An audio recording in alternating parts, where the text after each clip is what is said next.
akong ginataan na upod na may sumunog na nyog. Ngayon po, nakakamoy na po yung bango.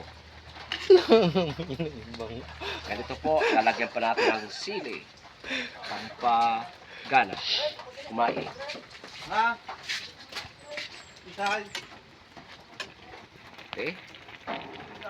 Kaya, sarap ito. Kasi may sili. Sili.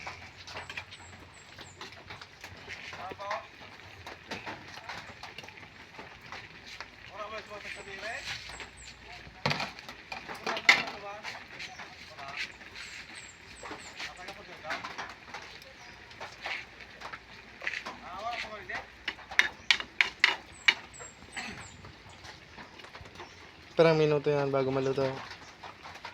Mga 30 minutes. Luto na to.